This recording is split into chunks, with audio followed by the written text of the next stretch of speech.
చంద్రబాబు ప్రభుత్వంపై తీవ్రస్థాయిలో మండిపడుతున్నారు విశాఖ మహిళలు. రాష్ట్రమంతటా ఫ్రీ బస్ జర్నీ అని చెప్పి ఇప్పుడు జిల్లాల పరిధికే పరిమితం చేస్తామనడంపై ఆగ్రహం వ్యక్తం చేస్తున్నారు. మాట మార్చిన చంద్రబాబుకు మహిళలంతా బుద్ధి చెప్పే రోజులు దగ్గరలోనే ఉన్నాయంటున్నారు. జీవితంలో ఇక బాబును నమ్మేదే లేదని అంటున్నారు విశాఖ మహిళలు.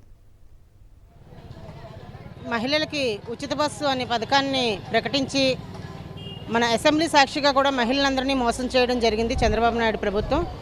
ఎందుకంటే ఉచిత బస్సు పథకాన్ని రాష్ట్ర వ్యాప్తంగా అమలు చేస్తారని ఎంతో ఆనందంతో ఉన్న మహిళలకి ఈరోజు జిల్లాలో మాత్రమే, అది కూడా ఆధార్ కార్డుని లింక్ చేస్తూ జిల్లాలో మాత్రమే ప్రకటించారు.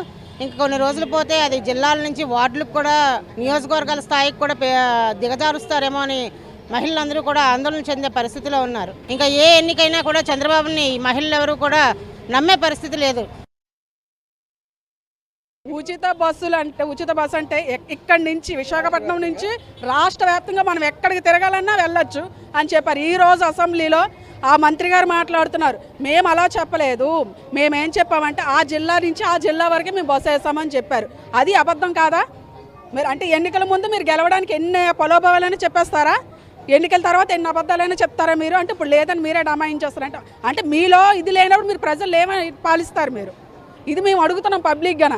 ఈరోజు మీకు ధైర్యంగా వచ్చి ఒక ఇంటికి వచ్చి మీకు ఈ పథకం ఇచ్చామని మమ్మల్ని అడగమని చెప్పండి. చెప్పులతో చీపులతో రెడీగా ఉన్నారు కొట్టడానికి ప్రజలంతారా.